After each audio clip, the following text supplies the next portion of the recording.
ઓમ ઓમ પરમ ચિદાકાશ, પરમ જ્યોતિ, અખંડ જ્યોતિ, મહાચિદાકાશ, સ્વયં પ્રકાશ, સંપૂર્ણ પ્રકાશ, પૂર્ણ બ્રહ્મ, અનંત તેજઘન, અનંત ચિદઘન,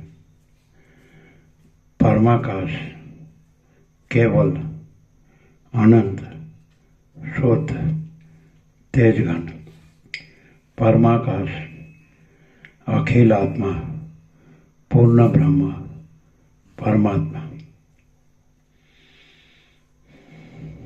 પરમ ચિદાકાશ, પરમ જ્યોતિ, અખંડ જ્યોતિ, અનંત, પૂર્ણ, પરમ ચિદાકાશ, પરમ શાંતિ, स्वयं सिद्ध, स्वयं प्रकाश, स्वयं पूर्ण, स्वस्वरूप। यही सब कुछ है, इसके सिवा कुछ नहीं है। शून्य भास, अनंत कोटि, महाकल्पो है ही नहीं। महाचिदाकाश, स्वयं प्रकाश, संपूर्ण प्रकाश, महाचिदाकाश ज्योति, अनंत, अखंड, अभेद, महाचिदाकाश ज्योति, महातत्व, महासामान्य, महाचिदाकाश, स्वसंवेद्य, सहज निर्विकल्प, महाचिदाकाश, परम कैवल्य, परम शांति, परम चिदाकाश, अनंत, पूर्ण, निरपेक्ष, सत, अनंत, संपूर्ण, अपरिघ, निर्भ्रांत, निरपेक्ष। वशिष्ठ राम वैराग्य प्रकरण राउंड 41मो राउंड।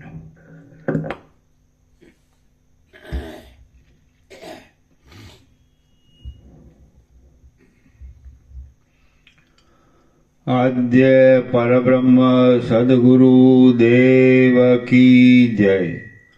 ओम श्री परमात्मने नमः। सद्ग्रंथों शिरोमणि श्री योग वासिष्ठ महारामायण वैराग्य प्रकरण सर्ग 30मो विश्रांतिना उपदेशनी मागणी पेज नंबर 59 सर्ग 30मो विश्रांतिना उपदेशनी मागणी। आ 30મા सर्गमां कारणपूर्वक पोताना चित्तनो उद्वेग देखाड़ी ते उद्वेगने टाळनारी विश्रांतिने वास्ते उपदेशनी प्रार्थना करवामां आवशे। राम बोल्या, ए प्रमाणे जगतने चारे बाजुथी उठेला शेकड़ो अनर्थोरूपी सांकड़ी खाडमां पड़ेलुं जोईने मारुं मन चिंतारूपी कादवमां खूंची गयुं छे। मने मारुं मन भमતું होय एम लागे छे। मने भय उत्पन्न थाय छे अने जूना झाड़ना પાંદડાઓની પેઠે મારા ગાત્રો કંપ્યા કરે છે। ઉત્તમ સંતોષરૂપી ધીરજનો સંબંધ નહીં મળવાથી વ્યાકુળ થયેલી અને ઠેકાણા વગરની એવી મારી બુદ્ધિ નબળા ધણીની સ્ત્રીની પેઠે અહીં ભય પામ્યા કરે છે। જેમ ખડથી ઠગાયેલા મૃગો ખાડાઓમાં પડીને તરફડે છે, તેમ તુચ્છ વિષયોથી ઠગાયેલી આ અંતઃકરણની વૃત્તિઓ વિક્ષેપરૂપી દુઃખોમાં પડીને તરફડે છે। અવિવેકી પુરુષના આશ્રયમાં રહેલી બિચારી ચક્ષુઆદિ ઇન્દ્રિયોરૂપી સ્ત્રીઓ સારી સ્થિતિને પ્રાપ્ત નહીં થતાં દુઃખ પામીને જાણે ઊંડા કૂવામાં પડી હોય એમ લાગે છે। જેમ પતિને અધીન રહેનારી સ્ત્રી પતિના ઘરમાં ઝંપ વાળીને બેસે નહીં અને મન માનતા સ્થાનમાં જઈ પણ શકે નહીં, અને મન માનતા સ્થાનમાં જઈ પણ શકે નહીં, તેમ જીવમાં લાગેલી મારી ચિંતા શાંત થતી નથી અને જોઈતા સ્થળમાં પહોંચી પણ શકતી નથી। માક્ષરમય અંતમાં જેમ લતા પાંદડાઓને જર્જરિત કરી નાખીને તેઓમાંથી કેટલાકને છોડી દે છે, કેટલાકને રાખી લે છે અને પોતે અવ્યવસ્થિત થઈ જાય છે, તેમ મારી ધીરજ પણ વિષયોને જર્જરિત કરીને તેઓમાંથી કેટલાયકને છોડી દે છે, કેટલાયકને રાખી લે છે અને પોતે અવ્યવસ્થિત થઈ જાય છે. હમણાં સંસારની સ્થિતિ મને અડધો ત્યજીને અને અડધો પકડીને રહી છે. આથી મારી અવ્યવસ્થાને લીધે મારા હાથમાંથી સંસારના તથા પરમાર્થના સુખો પણ ખોવાઈ ગયા છે. અંદર તત્વના નિશ્ચય વગરની મારી બુદ્ધિ કપાયેલા વૃક્ષના મૂળની પેઠે સંશયનું સ્થાન થઈ પડી છે. કપાયેલા વૃક્ષના મૂળની ટાંચ છે. કપાયેલા વૃક્ષના માણસ જેવડા ઊંચા થડમાં રાત્રે આ ઠૂંઠું છે કે ચોર છે એવો સંશય થાય છે.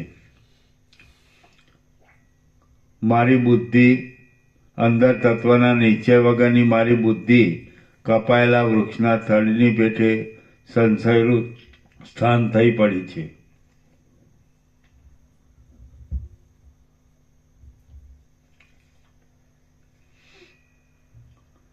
આ ચિત્ત ચંચળ છે, અનેક પ્રકારના ભોગની વાસનાઓથી વિસ્તીર્ણ છે અને ભુવનની અંદર ફર્યા કરે છે.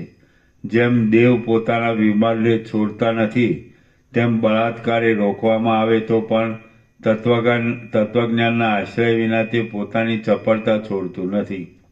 આથી હે મહાત્મા, વાસ્તવિક રીતે સત્ય જન્મ મરણના પરિશ્રમ વગરનું, દેહાદિક ઉપાધિઓથી રહિત અને ભ્રાંતિ વિનાનું વિશ્રાંતિ સ્થાન કયું છે કે તેને પામવાથી કોઈ પ્રકારનો શોક જ ન રહે? જનક રાજા આદિ સજ્જનો સઘળા પ્રકારના કર્મો કરતા હતા અને વ્યવહારમાં અનુકૂળ રહ્યા હતા, છતાં પણ તેઓ મહાત્માની પદવીને કેવી રીતે પહોંચ્યા હતા? હે માનદાતા, અંગોમાં પાપ પુણ્યરૂપી કાદવ ઘણી રીતે લાગ્યા છતાં પણ કેવી રીતે પુરુષ તે કાદવથી અહીં ન લેપાય? નિર્દોષ અને ઉદાર મનવાળા તમે મહાત્મા લોકો કયો વિચાર રાખી અહીં જીવનમુક્ત થઈને ફરો છો? કુટિલ આકારવાળા તથા કુટિલ શક્તિવાળા વિષયરૂપી સર્પો અંતે તો લોકોને ખાઈ જવાને વાસ્તે જ લલચાવે છે, તો તેઓ શી રીતે અબાધકપણું પામે? મોહરૂપી હાથીએ દોડી નાખેલી અને કામ ક્રોધાદિક કાદવવાળી આ બુદ્ધિરૂપી સરસી મોટું સરોવર શી રીતે અત્યંત સ્વચ્છતા પામે? આ સંસારરૂપી પ્રવાહમાં વ્યવહાર કરવા છતાં માણસ શી રીતે કમળપત્ર ઉપરના જળની પેઠે અલગ રહે? આ સઘળા જગતને અંતરદ્રષ્ટિથી તણખલા જેવો જોતો પુરુષ મનની કામ આદિ વૃત્તિઓનો સ્પર્શ નહીં કરતા શી રીતે ઉત્તમપણું પામે? આ સઘળા જગતને અંતરદ્રષ્ટિથી તણખલા જેવો જોતો પુરુષ મનની કામ આદિ વૃત્તિઓનો સ્પર્શ નહીં કરતા શી રીતે ઉત્તમપણું પામે? આ અજ્ઞાનરૂપી મહાસાગરના પારને પામેલા કયા મહાપુરુષના આચરણોનું સ્મરણ કરવાથી માણસ દુઃખ મુક્ત રહે? કરવા યોગ્ય સાધન કયું છે? પામવા યોગ્ય ફળ કયું છે? અને આ મેળ વગરના સંસારમાં શી રીતે વર્તવું જોઈએ? હે પ્રભુ, વિધાતાએ આ જગત અવ્યવસ્થાવાળું બનાવ્યું છે. હું જે વડે તેના આદિમાં અને અંતમાં રહેનારી વસ્તુને જાણી શકું તે કંઈક તત્વ તમે મને કહો. હે બ્રહ્મન, જે રીતે મારા હૃદયાકાશમાં ચંદ્રરૂપ એવા ચિદાભાસનો મેલ દૂર થઈ જાય તે રીત તમે નિર્વિઘ્ને આચરો. અહીં શું લેવું, શું છોડી દેવું અને શું લેવાય નહીં અને છોડાય પણ નહીં તે કહો. ચપળતાવાળું ચિત્ત શી રીતે પર્વતની પેઠે સ્થિરતા પામે? સેંકડો પરિશ્રમ કરાવનારો આ દુષ્ટ સંસારરૂપી વિષિચિકાનો રોગ કયા પવિત્ર મંત્રથી શાંત થઈ જાય? આનંદરૂપી વૃક્ષની માંજર જેવી અંદરની અક્ષીણ શીતળતાને હું પૂર્ણચંદ્રની પેઠે શી રીતે અત્યંત પામું? હું અંતઃકરણમાં પૂર્ણ સંતોષ પામું, હું પૂર્ણ થાઉં અને હું ફરી શોક ન કરું તે રીતે તમે તત્વને જાણનારા સત્પુરુષો મને અહીં ઉપદેશ કરો. હે મહાત્મા, પામરજીઓને સર્વોત્તમ આનંદ પદમાં વિશ્રાંતિ મળતી નથી. જેમ વગડામાં પડેલા શબને કૂતરાઓ ફાડી ખાય છે, તેમ તેને સંસાર સંબંધી વિકલ્પો અહીં નિરંતર બહુ જ ફાડી ખાય છે. શ્રી યોગ વાસિષ્ઠ મહારામાયણમાં વૈરાગ્ય પ્રકરણમાં વિશ્રાંતિના ઉપદેશની માગણી નામનો સર્ગ 30મો સમાપ્ત. સર્ગ 31મો સ્વલ્પ જીવિતમાં સુખરૂપ પદનો પ્રશ્ન. આ 31મા સર્ગમાં સ્વલ્પ જીવિતના અંદર જે ઉપાયથી સુખરૂપ પદ મળે તે પૂછવામાં આવશે. રામ બોલ્યા, આયુષ્ય તો મહાદેવજીના લલાટ ઉપરના ચંદ્રની કળા જેવું કોમળ છે અને અતિ ઊંચા ઝાડના હાલતા પાંદડામાં લાગેલી જળની કણી જેમ ક્ષણભંગુર છે અને અતિ ઊંચા ઝાડના હાલતા પાંદડામાં લાગેલી જળની કણી જેવું ક્ષણભંગુર છે. આ શરીર ડાંગરના ખેતરોમાં શબ્દ કરતા દેડકાના ગળાની ચામડીના એક ખૂણા જેવું ચપળ છે.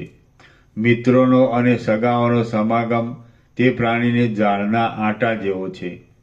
વાસનારૂપી વાયુએ વીંટી લીધેલા દુષ્ટ આશારૂપી વીજળીના ચમત્કારથી ભરેલો અને પ્રત્યક્ષ મોહરૂપી ઉગ્ર છાંટાવાળો મેઘ નિરંતર ગાજા કરે છે અને તેના કડાકા બડાકા થયા કરે છે. તેમાં પ્રચંડ લોભરૂપી ચપળ મોર ભારે તાંડવથી નાચ્યા કરે છે અને અનથરૂપી ઇન્દ્રજવનું ઝાડ ફાલી ફૂલીને અત્યંત પ્રફુલ્લિત થતું રહે છે. કાળરૂપી ક્રૂર બિલાડો પ્રાણી માત્ર રૂપી ઉંદરોને સંહાર્યા કરે છે. ક્ષણ પણ અટક્યા વિના દોડ્યા કરે છે અને ક્યાંયથી આવીને પ્રાણીઓ ઉપર ઝડપો દીધા કરે છે. ત્યારે હવે આનો ઉપાય શો? ગતિ શી? વિચાર શો અને આશરો શો? આ જીવિતરૂપી વન અશુભ પરિણામ ન આપે એવો કયો માર્ગ છે? આપ જેવા મહાત્મા પુરુષો જેને રમણીય ન કરી શકે એવી કોઈ તુચ્છ વસ્તુ પણ પૃથ્વીમાં, અંતરિક્ષમાં, સ્વર્ગમાં કે બીજા કોઈ સ્થળમાં સુદ્ધા નથી. નિરંતર દુઃખોના આવવાથી વ્યાકુળતાવાળો આ ભૂંડો સંસાર રસ વગરનો છે, છતાં પણ મૂળ પુરુષને મીઠો લાગે છે. પણ સમજૂને તે શી રીતે સુસ્વાદુ લાગે? પૃથ્વી જેમ પુષ્પોથી શોભી રહેલી વસંત ઋતુથી રમણીય થાય છે, તેમ પૂર્ણ કામપણારૂપ દૂધથી સ્નાન કરવામાં આવે તો આ સંસાર પણ રમણીય લાગે છે. પછી કામનાઓરૂપી કલંકવાળા મનરૂપી ચંદ્રને કયા પદાર્થથી ધોઈ નાખીએ તો તે ચંદ્રમાંથી મેલ મટી જાય અને તેનો અમૃત જેવો પ્રકાશ ઉદય પામે? સંસારના અનર્થોનો વિચાર કરીને જેઓ વૈરાગ્ય તથા બોધની દ્રઢતાથી આ લોક તથા પરલોકના ભોગોને છોડી બેઠા છે, એવા કયા મહાપુરુષની પેઠે અમારે આ સંસારરૂપી વનના માર્ગોમાં વ્યવહાર કરવો? ભોગોના સમૂહવાળી વિભૂતિઓ રાગ તથા દ્વેષરૂપી મોટા રોગોથી ભરેલી છે. સંસારરૂપી સમુદ્રમાં ફરનારા પુરુષને તેઓ શી રીતે બાદ ન કરે? હે મહાત્માઓમાં ઉત્તમ, જેમ પારદ અગ્નિમાં પડતા છતાં પણ બળતો નથી, તેમ પ્રીતિથી જ્ઞાનરૂપી અમૃતને સેવનારો પુરુષ સંસારમાં પડતા છતાં પણ શી રીતે પરિતાપ પામતો નથી? સમુદ્રમાં ઉત્પન્ન થયેલા માછલાની સ્થિતિ જેમ જળ વિના સંભવતી નથી, તેમ સંસારમાં જન્મેલા પુરુષની સ્થિતિ પણ વ્યવહાર કર્યા વિના સંભવતી નથી. અગ્નિની જ્વાળા જેમ દાહ વિનાની હોતી નથી, તેમાં સંસારમાં કોઈ સારી ક્રિયા પણ રાગદ્વેષ વિનાની અને સુખ કે દુઃખ વિનાની હોતી જ નથી. ત્રૈલોક્યમાં મનનું અસ્તિત્વ વિષયોના અવલંબન રૂપ જ છે. સર્વ વિષયોનો બાદ કરનારા તત્વના બોધની યુક્તિ વિના તેનો ક્ષય થતો નથી. એટલા માટે તમે મને એ ઉત્તમ યુક્તિ વિશે સારી રીતે કહો. વ્યવહાર કરવા છતાં પણ જે યુક્તિથી મને દુઃખ પ્રાપ્ત થાય નહીં અને મારા વ્યવહારમાં પણ અડચણ આવે નહીં, એવી રીતે ઉત્તમ યુક્તિ તમે મને કહો, જેથી મન પરમ પાવન થઈ વિશ્રાંતિ પામે છે. તે કામ શું છે અને પૂર્વે ઉત્તમ ચિત્તવાળા કયા મહાપુરુષે કયા પ્રકારથી તે કર્યું છે? હે ભગવાન, જેવું આપના જાણવામાં હોય અને જે કરવાથી સાધુ પુરુષો દુઃખ રહિત પણ પામ્યા હોય તે મને મોહની નિવૃત્તિ માટે કહો. હે મુનીશ્વર, જો તેવી કોઈ યુક્તિ જ ન હોય અથવા તેવી યુક્તિ હોવા છતાં પણ જો કોઈ મને તે સ્ફુટ રીતે કહેશે નહીં તો હું પોતે તેવી યુક્તિઓનો વિચાર કરીશ. આમ વિચાર કર્યા છતાં મને મહાવિશ્રાંતિરૂપ સર્વોત્તમ યુક્તિ મળશે જ નહીં તો પછી હું સઘળા વ્યવહારને છોડી દઈશ, અહંકાર રહિત થઈ જઈશ, અન્ન ખાઈશ નહીં, પાણી પીશ નહીં, વસ્ત્રો પહેરીશ નહીં અને સ્નાન, દાન કે ભક્ષણ આદિ કોઈ કામ કરીશ નહીં. હે મુનિ, ત્યારે હું સંપત્તિના કે આપત્તિના કોઈ કામમાં ઊભો રહીશ નહીં અને દેહનો ત્યાગ કરવા સિવાય બીજું કાંઈ પણ હું ઈચ્છીશ નહીં. આશંકા, મમતા તથા મત્સરને છોડી દઈને હું કેવળ ચિત્રામણમાં આલેખેલા પુરુષની જેમ મૂંગો થઈને જ બેસી રહીશ. આમ આવા અનુક્રમથી શ્વાસ, ઉચ્છ્વાસ તથા ભાનને પણ છોડી દઈને હું અંતે આ દેહ નામના અનથરૂપ ઓઠાને પણ છોડી દઈશ. હું કોઈનો નથી અને કોઈ મારો નથી એમ નિશ્ચય કરીને હું તેલ વગરના દીવાની પેઠે બુઝાઈ જઈશ અને સઘળું છોડી દઈને અંતે આ ખોડિયાનો પણ ત્યાગ કરીશ. શ્રી વાલ્મીકી બોલ્યા, નિર્મળ ચંદ્રની પેઠે પ્રિય લાગતા અને અતિ મહાન વિચારમાં ઉઘડેલા ચિત્તવાળા રામચંદ્રજી વશિષ્ઠ આદિ મહાત્માઓની આગળ આ વચન બોલ્યા અને પછી મોર જેમ મહામેઘોની આગળ ટવકા કરીને બંધ પડે તેમ તે થાક લાગવાથી બોલતા બંધ પડ્યા. શ્રી યોગ વાસિષ્ઠ મહારામાયણમાં વૈરાગ્ય પ્રકરણનો રાઘવ પ્રશ્ન નામનો સર્ગ 31મો સમાપ્ત. એના નીચે ટાંચ છે. મુમુક્ષુ બુભુક્ષુ અત્યંત ભૂખ્યાના જેવો જોઈએ, અર્થાત પરમ તત્વને જાણવાની તેના મનમાં અત્યંત આતુરતા જોઈએ એમ શ્રી રામના આ સર્ગના પાછળના વચનોથી વિવેકીએ નક્કી કરવું.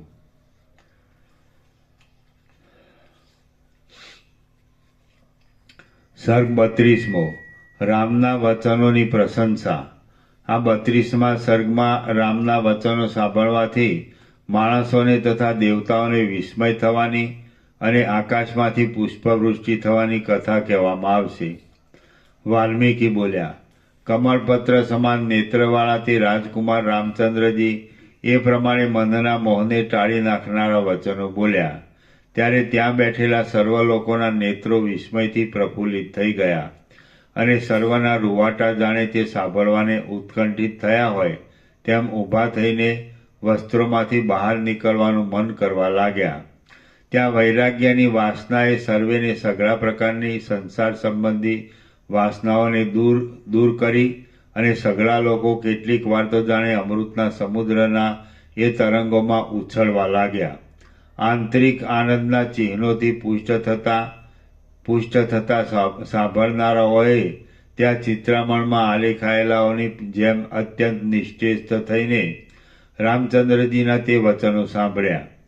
વશિષ્ઠ તથા વિશ્વામિત્ર આદિ મુનિઓએ, સભામાં બેઠેલા જયંત તથા દૃષ્ટિ આદિ ચતુર મંત્રીઓએ, દશરથ આદિ રાજાઓએ, પાર્શવ આદિ દેશોના અધિપતિઓએ, અયોધ્યાના પ્રતિષ્ઠિત લોકોએ, સામંતોએ, રાજકુમારોએ, બ્રહ્મવાદી બ્રાહ્મણોએ, સેવક લોકોએ, નિરંતર રાજાની પાસે રહેનારાઓએ અને પાંજરામાં રહેલા પક્ષીઓએ પણ તે વચનો સાંભળ્યા.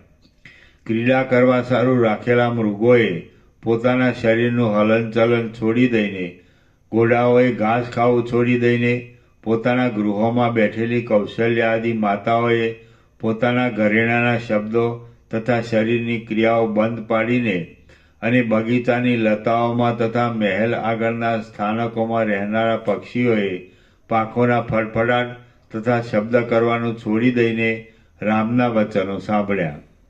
આકાશમાં ફરનારા સિદ્ધ લોકોએ, ગંધર્વોએ, કિન્નરોએ, નારદ, વ્યાસ તથા પુલહ આદિ મોટા મુનિઓએ તેમજ બીજા દેવના સ્વામીઓ, વિદ્યાધરો તથા મોટા નાગોએ પણ વિચિત્ર અર્થવાળા અને ભારે પ્રવૃત્તા ભરેલા રામના તે વચનો સાંભળ્યા.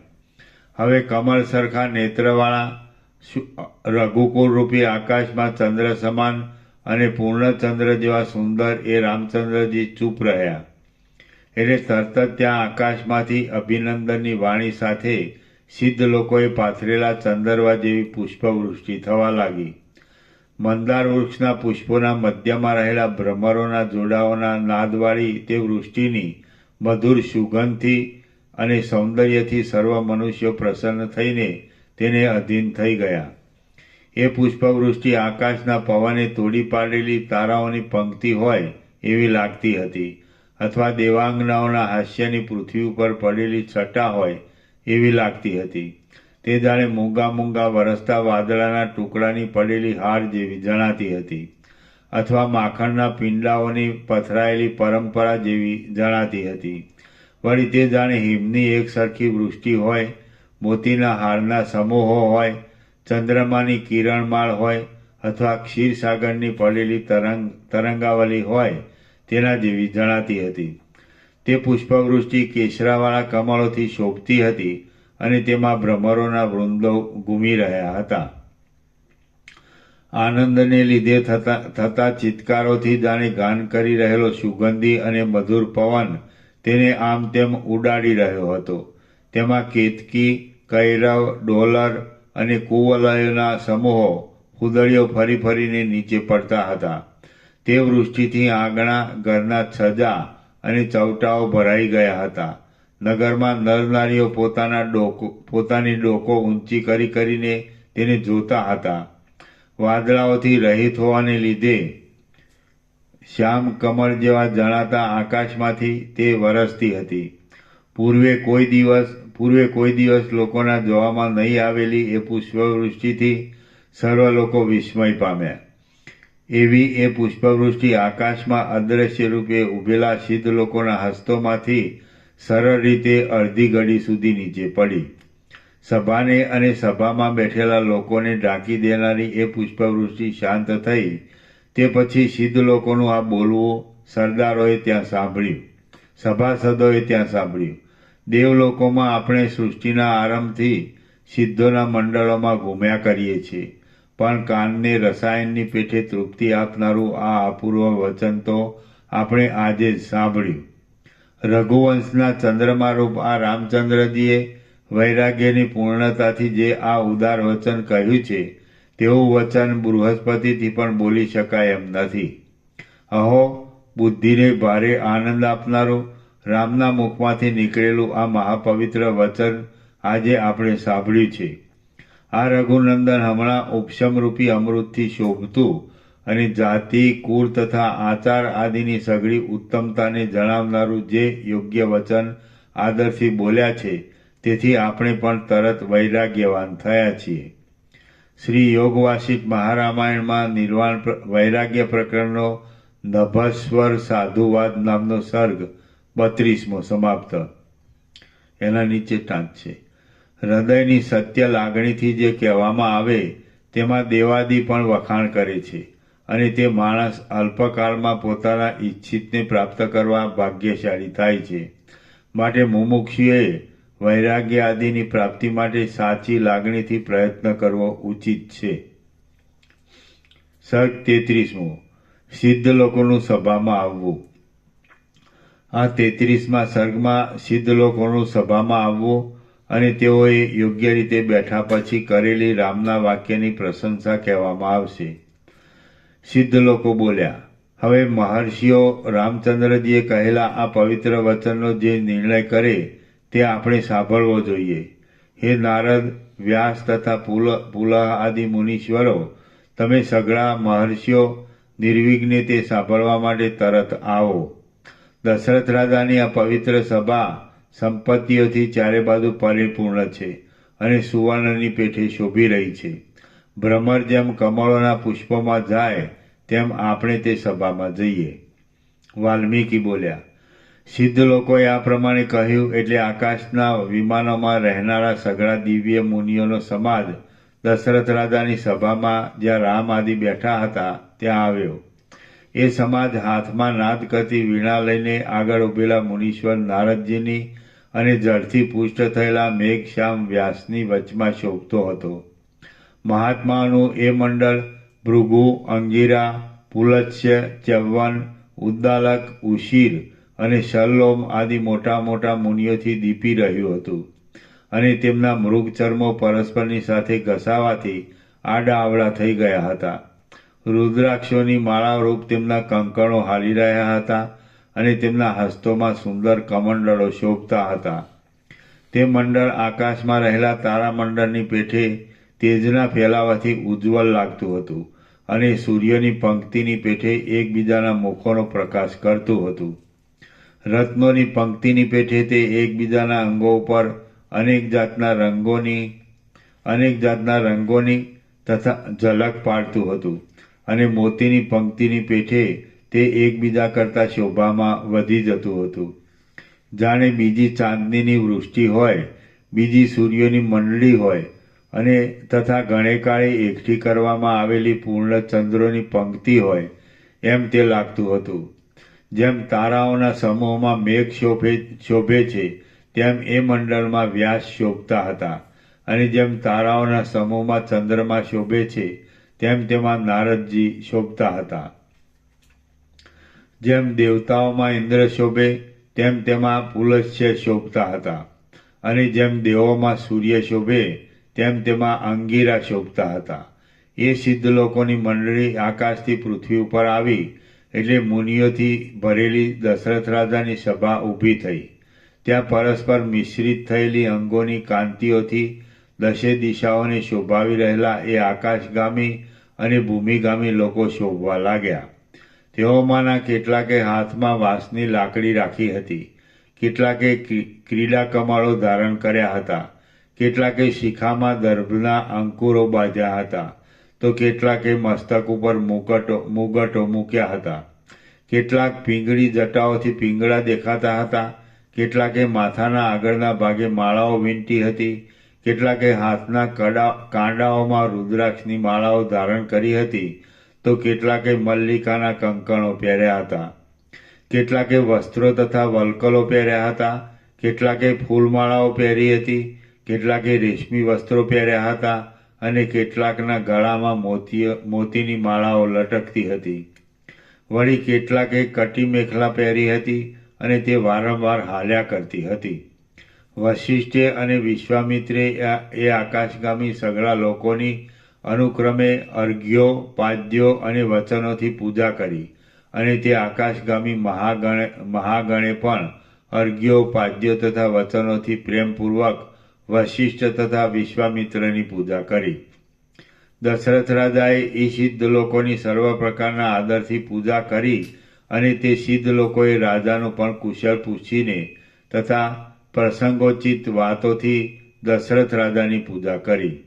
હવે સ્નેહીઓને ઘટે તેવા સમારંભોથી અન્યોન્ય સત્કાર પામેલા તે આકાશગામી અને ભૂમિગામી લોકો યોગ્ય રીતે આસનો પર બેઠા. તેમણે પ્રણામ કરીને આગળ ઉભેલા રામના વચનોથી, ચારે બાજુથી પુષ્પવૃષ્ટિથી અને પ્રશંસાથી સત્કાર કર્યો. પછી રાજ્યલક્ષ્મીથી અત્યંત દીપતા રામ તેમની મધ્યમાં બેઠા. વિશ્વામિત્ર, વશિષ્ઠ, વામદેવ, મંત્રીઓ, નારદ, દેવપુત્ર, મુનિશ્રેષ્ઠ વ્યાસ, મરીચી, દુર્વાસા, બૃહસ્પતિ, ક્રતુ, પુલત્સ્ય, શલ્લોમા, વાત્સાયન, ભરદ્વાજ, વાલ્મીકી, ઉદ્દાલક, રુચિક, શર્યાતિ, ચ્યવન તેમજ વેદ તથા વેદાંગને પાર પામેલા, આત્માના તત્વને જાણનારા અને ઉદારચિત મુખ્ય એવા લોકો રામની પાસે જ બેઠા. પછી વિધિપૂર્વક વેદ ભણનારા એ નારદાદી લોકોએ તથા વશિષ્ઠ અને વિશ્વામિત્રે વિનયથી મુખ નમાવીને બેઠેલા રામના વચનો સંબંધમાં આ પ્રમાણે કહ્યું. અહો આ કુમારે ઉત્તમ ગુણોથી શોભનારી, પરમ ઉદાર અને વૈરાગ્યરૂપ રસથી ભરેલી અદ્ભુત વાણી કહી છે. રામે કહેલું આ વચન તત્વના બોધવાળું છે, યોગ્ય છે, સ્ફુટ અર્થવાળું છે, ઉદાર છે, પ્રિયકર છે, મહાત્માપણાને જણાવનારું છે, ચિત્તની ચંચળતાને લીધે થતા દોષોથી રહિત છે, સ્પષ્ટ અક્ષરોવાળું છે, સ્પષ્ટ પદોવાળું છે, હિતકારી છે, ઉચ્ચારણના દોષોથી રહિત છે, સંતોષથી ભરેલું છે અને જેમાં બોલવાના વિષયો નિશ્ચયપૂર્વક સ્થપાયેલા છે તે કોને વિસ્મય ઉત્પન્ન ન કરે? સેંકડા માણસો ભેગા થયા હોય તેમાં કોઈ એકાદ માણસની વાણી જ સર્વ અંશોમાં ઉત્તમ ચમત્કારવાળી હોય છે અને ધારેલા વિષયને પરાયા મનમાં યથાર્થ રીતે ઉતારવામાં સમર્થ હોય છે. હે કુમાર, વિવેકરૂપ ફળથી શોભનારી સૂક્ષ્મ બુદ્ધિરૂપ વિસ્તીર્ણ લતા તમારા વિના બીજા કોની આવી રીતે પ્રફુલ્લિત થાય? રામની પેઠે જેના હૃદયમાં અસાધારણ પ્રકાશ કરનારી બુદ્ધિરૂપ દીવાની શિખા હોય તે જ પુરુષ કહેવાય છે. રુધિર, માંસ અને હાડકાઓથી બનેલા યંત્રોરૂપ ઘણા માણસો ખાવા પીવા આદિથી જગતના પદાર્થોને બગાડે છે, પણ તેમનામાં સચેતન પુરુષ નથી. જેઓ મોહને લીધે જન્મ, મરણ તથા જરા સંબંધી દુઃખોવાળા સંસારમાં વારંવાર પડ્યા કરે છે અને વિચાર જ કરતા નથી, તેમને પશુ જ સમજવા જોઈએ. શત્રુઓનું મર્દન કરનાર આ રામ જેવો નિર્મળ અંતઃકરણવાળો અને આગળ પાછળના વિચાર કરવામાં પ્રવૃત્તા ધરાવનારો પુરુષ ભાગ્યે જ કોઈક સ્થળે કોઈ એકાદ જ જોવામાં આવે છે. જેમ સર્વોત્તમ ફળવાળા અને સુંદર રૂપવાળા આંબાના વૃક્ષો જગતમાં થોડા જ હોય છે, તેમ આત્મસાક્ષાત્કારરૂપી ફળવાળા અને સુશોભિત શરીરવાળા ભવ્ય પુરુષો પણ જગતમાં થોડા જ હોય છે. આ માન્ય બુદ્ધિવાળા રામમાં પરિપૂર્ણ રીતે જગતની રીતભાતના અવલોકનવાળી અને સ્વાભાવિક વિવેકથી થયેલી આ ચમત્કૃતિ બાલ્યાવસ્થામાં જ જોવામાં આવે છે. એ આશ્ચર્ય છે.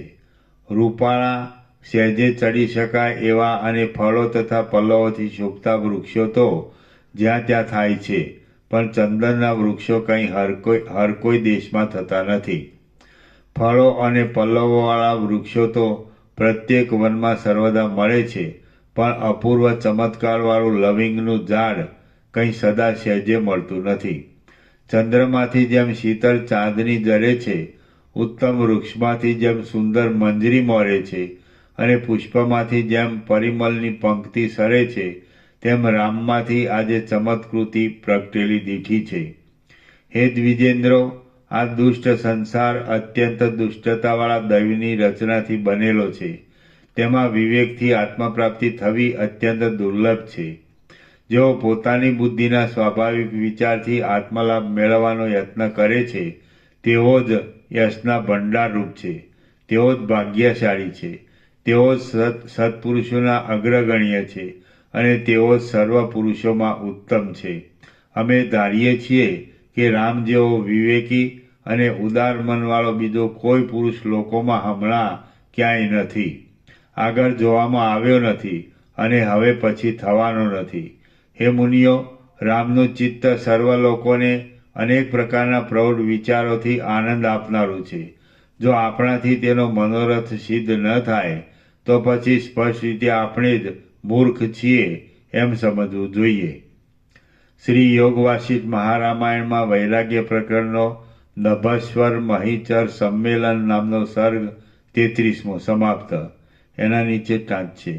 શિષ્યના સત્ય વિચારને ગુરુજનો પણ વખાણે છે અને તેનું હિત સાધી આપવાના શુદ્ધ ભાવથી પ્રવૃત્ત થાય છે, એમ સર્ગના પાછળના ભાગથી સ્પષ્ટ સમજાય છે. વૈરાગ્ય પ્રકરણ સમાપ્ત.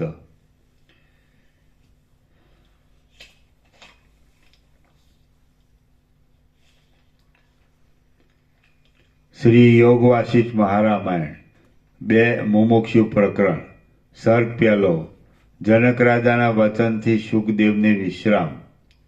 આ પહેલા સર્ગમાં જે પોતાના વિચારથી સમજાયું હતું તે જ પિતાએ પણ કહેતા તે વિશે અવિશ્વાસ પામેલા સુખદેવજી જનક રાજાના વચનથી તત્વમાં વિશ્રામ પામ્યા એ કથા કહેવાશે. વાલ્મીકી બોલ્યા.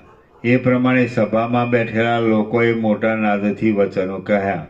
એ પછી વિશ્વામિત્રે પોતાની આગળ બેઠેલા અને બ્રહ્મવિદ્યાના અધિકારવાળા રામચંદ્રજીને પ્રીતિથી નીચે પ્રમાણે કહ્યું. વિશ્વામિત્ર બોલ્યા. હે રામ, હે જ્ઞાનીઓમાં ઉત્તમ, તમારે જાણવાનું બીજું કાંઈ રહ્યું નથી. તમે તમારી સૂક્ષ્મ બુદ્ધિથી સઘળું જાણી ચૂક્યા જ છો. તમારું બુદ્ધિરૂપી દર્પણ સર્વદા સ્વાભાવિક રીતે જ નિર્મળ છે. માત્ર તેને ઉપરથી જરાક લૂછી નાખવાની જરૂર છે. ભગવાન વેદવ્યાસના પુત્ર શુકદેવની બુદ્ધિની પેઠે તમારી બુદ્ધિ પણ જે જાણવાનું છે તેને જાણી ચૂકી છે, છતાં તે માત્ર અંદર વિશ્રામ મળવાની અપેક્ષા કરે છે. રામ બોલ્યા, હે ભગવાન, મહાત્મા વેદવ્યાસની બુદ્ધિ શુકદેવ રામ બોલ્યા નહીં શુકદેવ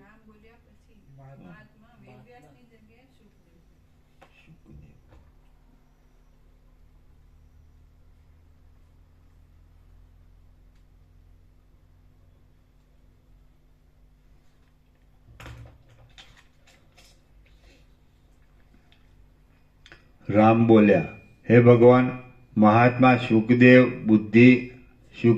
બુદ્ધિ જ્ઞેય તત્વમાં કેમ પ્રથમ વિશ્રામયુક્ત ન હતી અને કેમ પાછળથી વિશ્રામયુક્ત થઈ હતી? વિશ્વામિત્ર બોલ્યા, હે રામ, સાંભળો.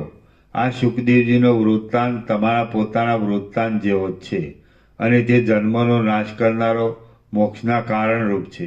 આંજણના પર્વત જેવી કાંતિવાળા અને સૂર્ય જેવા તેજસ્વી આજે ભગવાન વેદવ્યાસ કે જે તમારા પિતાની બાજુમાં સુવર્ણના આસન પર બેઠા છે, તેમને મહાવિદ્વાન દેહધારી યજ્ઞ જેવા ચંદ્ર સરખા મુખવાળા અને સઘળા શાસ્ત્રોમાં પ્રવીણ શુકદેવજી નામે પુત્ર હતા. એ શુકદેવજી મનમાં આ જગતની સ્થિતિનો અત્યંત વિચાર કરતા હતા. એવામાં તેમને પણ તમારી પેઠે જ આવો વિવેક ઉત્પન્ન થયો હતો. પછી એ ઉદારચિત્ત શુકદેવજીએ પોતાની મેળે જ પોતાના વિવેકથી લાંબા કાળ સુધી વિચાર કર્યો અને જે સત્ય તથા સુંદર વસ્તુ છે તે મેળવી. આમ એમને આપમેળે જ પરમ વસ્તુ પ્રાપ્ત થઈ હતી, છતાં પણ તેમનું મન વિશ્રામ પામ્યું નહોતું અને પરમ વસ્તુ તે આ જ છે એવો તેમને વિશ્વાસ આવ્યો ન હતો. બપૈયો જેમ વરસાદના માવઠાની ધારાઓથી વિરામ પામે છે, તેમ એમનું ચિત્ત અત્યંત દુઃખ દેનારા વિષયોથી વિરામ પામ્યું હતું અને તે ચપળતા વગરનું થયું હતું. એક દિવસે નિર્મળ બુદ્ધિવાળા શુકદેવજીએ મેરુ પર્વત ઉપર એકાંતમાં બેઠેલા પોતાના પિતા શ્રી કૃષ્ણદ્વૈપાયનને ભક્તિપૂર્વક પૂછ્યું કે, હે મુનિ, આ સંસારરૂપી આડંબર કેવી રીતે ઉત્પન્ન થયો છે? કોણે તેને ઉત્પન્ન કર્યો છે? તે કેટલો મોટો છે અને ક્યારે તે શાંત થાય છે? શુકદેવજીએ એ પ્રમાણે પૂછ્યું એટલે આત્મ સ્વરૂપને જાણનારા વેદવ્યાસે જે કાંઈ નિર્મળ ઉપદેશ કરવાનો હતો તે સઘળો યથાર્થ રીતે તેમને કર્યો. પણ અરે, આ તો હું પ્રથમથી જ જાણતો હતો એમ સમજી એ શુકદેવજીએ શુભ બુદ્ધિથી પોતાના પિતાના તે વાક્યને સંતોષકારક માન્યું નહીં. એના નીચે ટાંચ છે. કોઈ વાત યથાર્થ હોય તો પણ વક્તાની સાથેના રક્તના સંબંધને લીધે શ્રોતાને તે વાત યથાર્થ પ્રતીત થતી નથી. રક્તના સંબંધ વિનાનાએ કહેલી વાત યથાર્થ પ્રતીત થાય છે. એમ શ્રી વ્યાસજીના વચનો શુકદેવજીને સત્ય પ્રતીત ન થયા અને જનક રાજાના વચનો સત્ય પ્રતીત થયા તેથી જણાય છે. અરે, આ તો હું પ્રથમથી જ જાણતો હતો એમ સમજી એ શુકદેવજીએ શુભ બુદ્ધિથી પોતાના પિતાના તે વાક્યને સંતોષકારક માન્યું નહીં. એટલે ભગવાન વ્યાસજીએ પણ પુત્રનો આવો અભિપ્રાય જાણીને તેમને ફરીવાર કહ્યું કે જે જાણવાનું છે તેને હું યથાર્થ રીતે જાણતો નથી. એના નીચે ટાંચ છે. એટલે તમારી દ્રષ્ટિએ એ શબ્દો અધ્યાહાર સમજવા.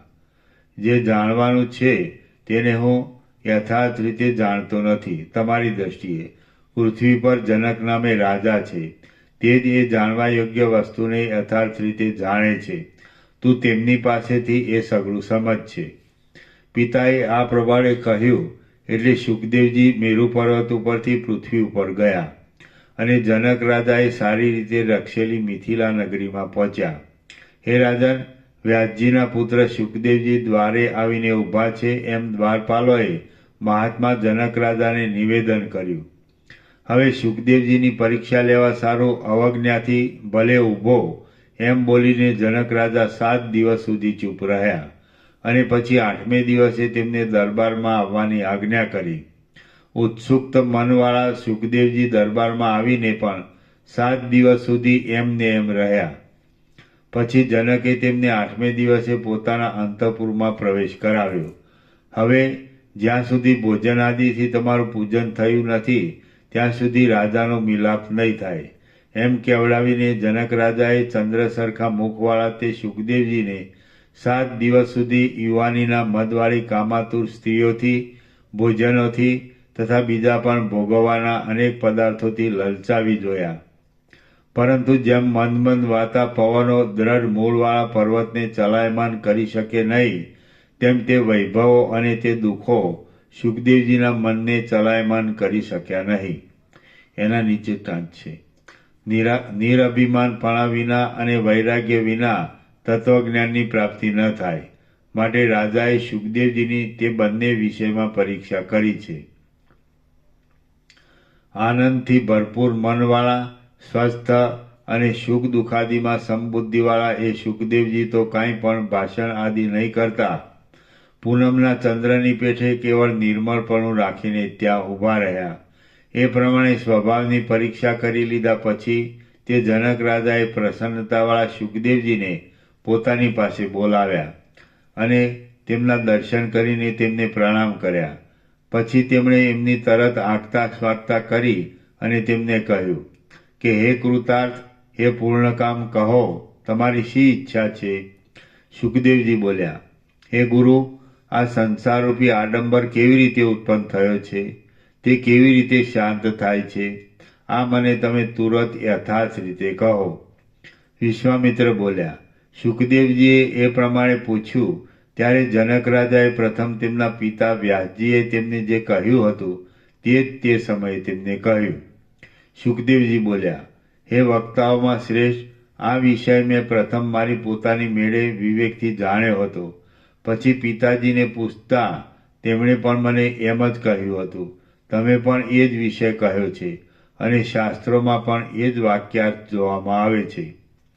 આ દુષ્ટ અને નિસાર સંસાર અંતઃકરણથી ઉત્પન્ન થયો છે અને અંતઃકરણનો ક્ષય થતાં તે ક્ષય પામે છે એમ તત્વવેત્તાઓનો નિશ્ચય છે. હે વીર, આ પ્રમાણે મેં જે જાણ્યું છે તે સાચું હોય તો તમે મને નિસંદેહ રીતે કહો, એટલે હું તમારા વચન ઉપર વિશ્વાસ રાખીને વિશ્રામ પામું. આ મારું થવી વાસા ચાર આ મારું મન અવિશ્વાસથી ચારે બાજુ ભમે છે. મારું મન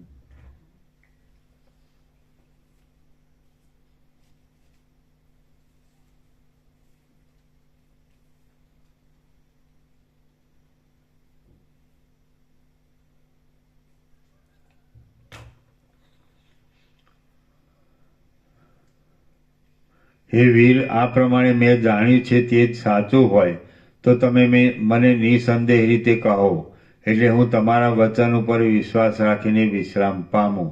આ મારું મન અવિશ્વાસથી ચારે બાજુ ભમે છે.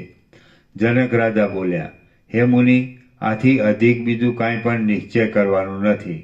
જે નિશ્ચય કરવાનું છે તે તમે પોતાની મેળે જ જાણ્યું છે અને વળી ગુરુના મુખથી પણ સાંભળ્યું છે. અખંડ ચૈતન્યરૂપ આત્મા એક જ છે, એ વિના બીજું કાંઈ છે જ નહીં. એ આત્મા પોતાના સંકલ્પને લીધે જ બંધાયેલો છે અને સંકલ્પ રહિત થતાં તે મુક્ત જ છે. જે જાણવાનું છે તે તમે પ્રથમથી જ જાણેલું છે, એટલે ઉદાર મનવાળા તમને ભોગ ભોગવ્યા પહેલાં જ આ દશામાં સઘળા દશ્ય પદાર્થોથી વૈરાગ્ય થયેલો છે. હે બાળક, છતાં પણ વિષયોનો ત્યાગ કરવામાં મહાવીર તમારી બુદ્ધિ લાંબા રોગો જેવા વિષયોમાંથી વિરામ પામી છે. તો હવે તમે બીજું શું સાંભળવા ઈચ્છો છો? તમને જેવી પૂર્ણતા પ્રાપ્ત થઈ છે તેવી પૂર્ણતા તો સઘળા જ્ઞાનોના મોટા ભંડારો અને ભારે તપસ્યા કર્યા કરતા તમારા પિતા વ્યાસજીને પણ પ્રાપ્ત થઈ નથી. તમે વ્યાસના પુત્ર છો, છતાં મારા શિષ્ય થયા છો. તેથી હું વ્યાસથી અધિક જ છું. પરંતુ વૈરાગ્યની સ્થિતિમાં તો તમે મારા કરતાં પણ અધિક છો. તમે પૂર્ણ ચિત્તવાળા છો અને મેળવવાની સઘળી વસ્તુ તમે મેળવી લીધી છે.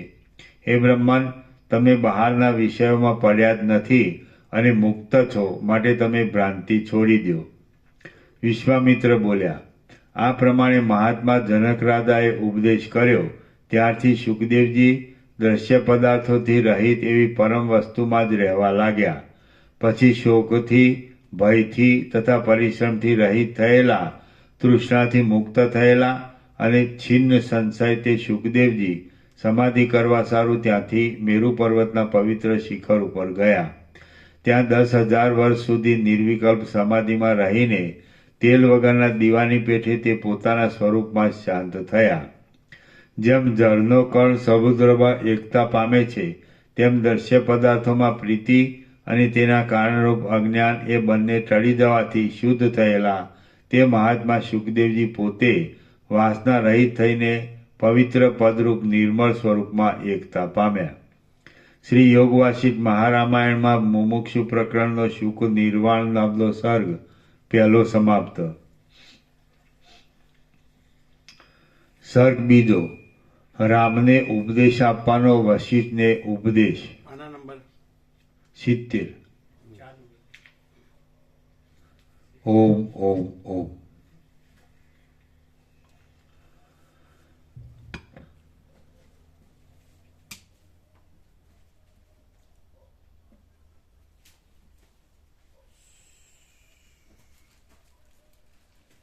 प्रसाद दे दो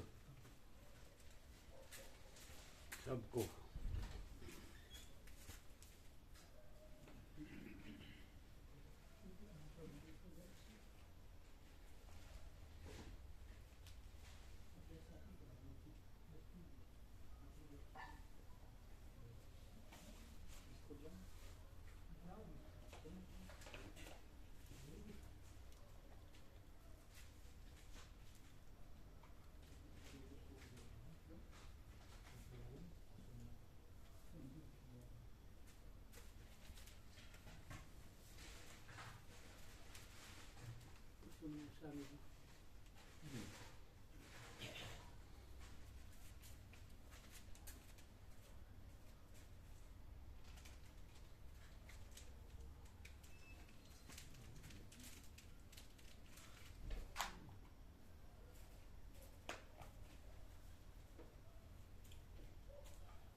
દેહથી જોયું તો બધું ઊંધું લાગે ને આકાશથી જોયું તો બધું સીધું લાગે. એટલું જ છે. એવું નથી એવું જ છે. પણ એ સારું એ રીતે જોવાય જ કેવી રીતે દેહથી રહ્યા હોય એટલે દેહથી જ દેખાય. એવી ભ્રાંતિ.